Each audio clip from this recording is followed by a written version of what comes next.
Hey, so this is going to be the second installment in my how to lead virtually during this coronavirus thing. So one of the things that you want to do as a leader, or even as a teammate for people on your team, is to stop being the Shell answer man. A long time ago, there used to be commercials on TV from Shell gas stations. It was called the Shell answer man. You'd ask him a question, and he would give you an answer to your question. How often should you change your oil? That kind of stuff. Well, as leaders, one of the things that can be frustrating is people asking us questions. So I want to share with you today a couple of things that you can do to keep your team engaged and also, more importantly, to get them to start thinking without having to ask you. So when one of your team members or somebody that you're responsible for as a leader comes to you and has a question, and let's say, for example, the options are A, B, and C. And they say, hey, Louie, I've got this problem. And you would ask them, what are your options? And they say, well, I think we've got A, B, or C.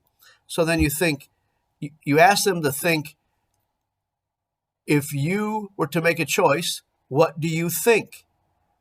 And they're going to give you an answer. And they're going to say, I think B is the best because blah, blah, blah, blah, blah. Or they're going to say, I think it's B. And then what you would ask them is, why do you think that? And if they're thinking along the same path as you and they've gotten the same result, then you can explain to them why you think it's the same thing. You can also share with them, if C was a better answer, you'd ask them, why do they think B? And they're going to give you B. And then you could say, well, what if you consider this, this, and this? Does that make C a better option? So by getting them to make the choice to begin with without you asking them, what do you think? It's going to value them more because you're going to be asking them their opinion. The other thing is if they pick exactly what you would have picked for the same reasons, then you want to share that with them. If they pick the same choice but for different reasons, then you can reinforce that with the reasons why you would have picked it. The other thing is that if you would have picked something else and that would be your preference, you can explain to them the reasoning why you thought what you thought and the reason why you picked what you picked, being C instead of B. As you work through this process repeatedly, what you're going to gently and gradually do is get them to start thinking the way you think.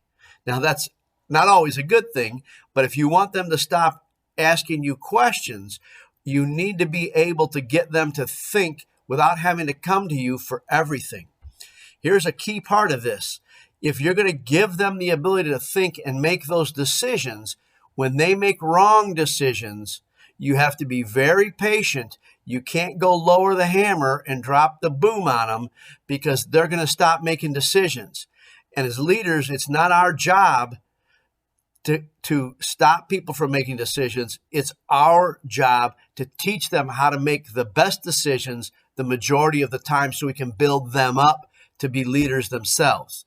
So there's a lot of content here, but it's really pretty simple. The first question is you ask them, what do you think? And they give you an answer to what their choice would be. The second question is, why do you think that? And now in all of this, you have to be patient and calm and let them completely explain themselves. If you have a different choice or a different reason to do something, take a different path or a different choice, let them get everything out of them first, and then you can teach, coach into them because they've emptied themselves out and they're going to have felt heard. And at some point, they're going to stop calling you the Shell answer man because they're not going to need to call you all the time. They're going to start thinking like you think, and it's going to free you up to do bigger things more often. And it's going to free you up because you're going to build leaders up to come up and take things off of your plate. So good luck.